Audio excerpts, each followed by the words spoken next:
How's the running back competition going so far with that group and all being healthy?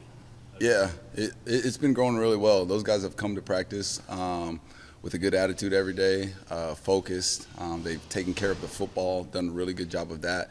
I think they've all had, a day or even moments where, they've kind of popped off the film, and that's what makes you excited. Again, that's what we were excited about coming into campus, that we felt like there was going to be not only great competition every day, but just seeing those guys and what they do really, really well. But man, we found different ways to get them the ball in space, and they've taken care of business, which is encouraging for us. Is this a similar situation maybe to 2019 when you didn't really have a clear guy coming in? Do you see it maybe playing out like that? Somebody asked that the other day, and for sure there are similarities.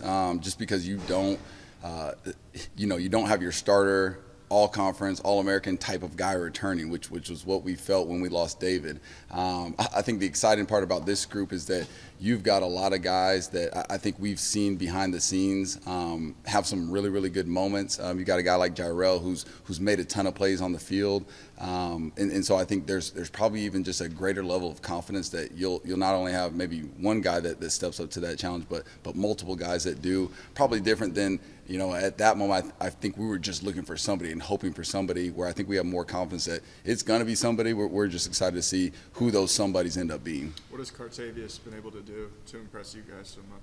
Run really hard through people's faces. That's probably the best way to describe what he's done. And we haven't been live yet, but that's probably a good thing in the reverse way, that I think there's like some defenders that are glad we haven't had to be live yet against that dude, because he runs hard, man. Like, he is not afraid to run through somebody, and that I think makes everybody excited. I think when he gets going like that, and just the fact that he's willing to be physical, he's a downhill back that's hard to tackle, and he's willing to run like that. We didn't get to see a lot of Eli last year because of injuries and whatnot, being banged up.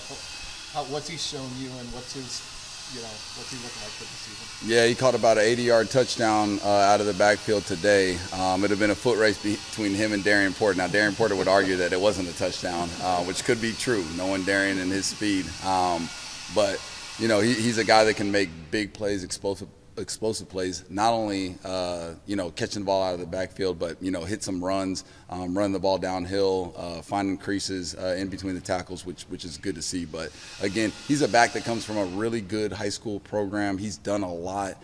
Even in his high school, they asked him to do a lot. They asked him to catch the ball, pass protect, run the ball in a number of different ways. So I think he's got a lot that he's done already, and honestly starting to feel that comfort on the college level.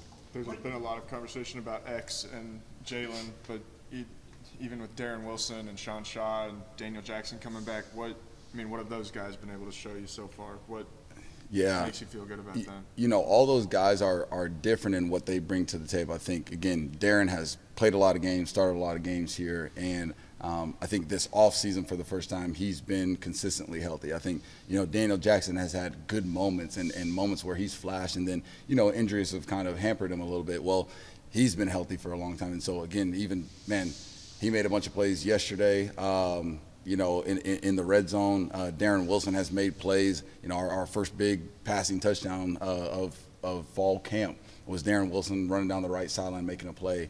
And then Sean Shaw, another guy that's battled a few injuries. Well, now he's been healthy, and again, he's a big body, big target. And I even think, Sean's really done a good job in the weight room, even improving his strength. So those guys, adding in Demetri Stanley and what he brings to the table, obviously a guy with a ton of speed, able to stretch the ball down the field, able to play inside and outside. He gives us a lot of flexibility at the position as well. Did the receivers kind of fly under the radar a little bit last year with Brock, with Brees, with Charlie? Yeah, I think their role was probably different game to game and week to week. Again, when you have so many weapons like Brees Hall, where you're going to hand the ball, you're going to find a way to hand the ball to Brees Hall 20, 25, 30 times a game. Charlie Kolar and the number of plays that he made, and even Chase Allen and being able to utilize guys who had experience under their belt. Well, now all of a sudden, some of our most experienced guys are in the receiver room. And so we're going to find ways to utilize those guys and still be multiple as an offense. But again, I think the more that you have experience, the more that you've built trust, I think the more confidence we have as coaches. And we've got a lot of confidence in those guys because of what they've done already for us. You were able to coach Darian for several years before he switched over to the defensive side. From your perspective, what gives him the skill set that he can be a good defensive back? Well, from the talent standpoint, I mean, high-end speed, length, just that ability and what he can do on defense, it definitely makes him a unique corner to play against. Even the guys having to play against him, his ability to play off coverage, his ability to press up and use his length. But what Darian's got that it's the reason why as a redshirt freshman, he made a ton of plays for us on special teams is because he's got a mentality that he comes to work every day. He learns, he grows, he gets better as a football player. He's the type of kid that this program is built on, that no matter what you give him, no matter what you put in front of him, no matter what position they're playing, they find ways to make plays. They find ways to help contribute to this team. And that's the thing that Darian Porter has that's going to allow him to be successful as a DB. But it's already allowed him to be successful on our team up to this point. At what point was the time when you guys decided that, okay, we're gonna get as many great receivers as we can? I mean, we've seen good receivers at Iowa State before, but not as many as what you've had the last few seasons in a collective unit. When did that change, and why? Now, my goal, being somebody who goes and recruits players, is get as many good players as you can possibly find. So the truth is, you can't recruit 30 receivers. I can dang try. I can try now. But that's the truth as a running back. I mean, we brought in Breece Hall and Jairell Brock in the same year. Well, we're trying to get good players that fit our culture, that fit what we're trying to do. Getting really good receivers here is our goal. Well, bringing in Gabe Burkle and Andrew Keller at tight end. So I do think that it's not necessarily a philosophy of, okay, let's go and find, 4 receivers who fit. No, we evaluate really good players who fit our program, and I think what you've seen is players that are even of a higher caliber now continuing to believe in our program, believe in Coach Campbell, believe in what we've done on the football field. And so, again, it's the same thing as the running back room. I think it's why we have a greater level of confidence because, man, those are pretty high caliber players that we have in that room right now. And now at receiver, there are multiple players that we feel really confident about. But I think that comes from the type of guys that we're bringing in, that there's a different level of player. They're really talented guys, and they fit our program, fit our culture, and all of a sudden, man, they get a year in the program, 2 years in the program, you do feel really confident in them. Is Gaines becoming one of those guys? He is. Greg's got that kind of that it factor about him as a player, that he just finds ways to get better. He's a determined kid, a hardworking kid, a focused kid, way more mature than what you would expect from a guy who, is a freshman here. He feels like he's a guy that's been around for a long time. He's been around for a semester, and he was supposed to be a senior in high school, but he feels like an older guy already just because of the way he carries himself. And again, he continues to show each and every day. I think there's times where, you sit there and you think of him as an older guy just because you're confident that, he's going to do the right thing out on the field. He's going to find a way to make plays, and he's going to work really, really hard in between time. Is his path as running back room? Yep. If Eli is a guy that we see in a month getting a lot of snaps, what will it have been that he's shown you for the last month? I think the level of consistency, not only we feel confident running the ball. I think we feel confident with him in the pass game. I think the consistency in pass protection. I think the consistency with play after play. Even when big runs aren't there, that he's able to cram it and get 2-3 yards. On plays where, man, he's not trying to make a play and losing us 2 yards. I think when he does that and does that at a consistent level, he's going to be a really, really dangerous back. But again, he's been showing that already in camp, that he's taking the 2 to 3 yard gains, and man, when the 50-60 yard plays show up, he's there ready for it as well. That sounds like the standard young running back. These are the things you got to get better at. That's right. That's right. Yeah, pass protection and taking what the defense gives you. That is standard, and I think that's something that all guys have to work through at some level. Is Gaines' path to playing time as a freshman, is that a little more difficult maybe than what Jalen Noel faced last year to play as a freshman? Going to be more difficult? It's a really good question. I think think we're probably a little bit deeper right now than we were maybe a year ago. I think that's probably true. You know, in going back to Jalen, we didn't have as many slots. Even with Jalen coming in, you know, there was really one slot in front of him. And again, by game 3, you know, he ends up being the starter. You know, I think with Greg, there probably are more outside guys.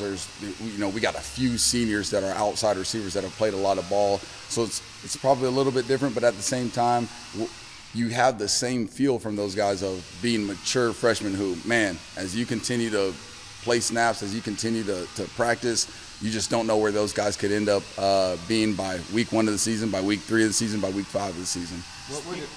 I was just saying, speaking of the slot guys, talk a little bit about Karan Adams and then maybe Jason Essex a little bit, the other freshman guys. Yeah, you know, the thing that we liked about Karan is he was something that was different. You know, a guy that ran a 10.4 in high school.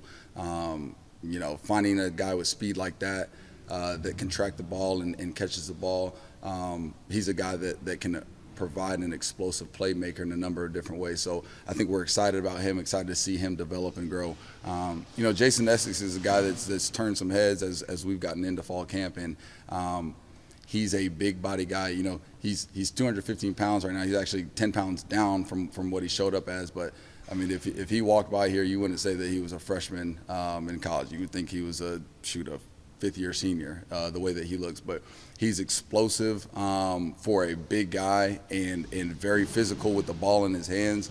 Has some athletic ability that, again, you wouldn't imagine from a guy his size.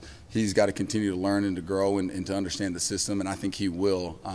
You know, but I think those are 2 freshmen as well as Greg that we've been really excited about even early on in camp, you know. What would it mean to have a consistently healthy Darren Wilson for the first time Yeah, since he's been here?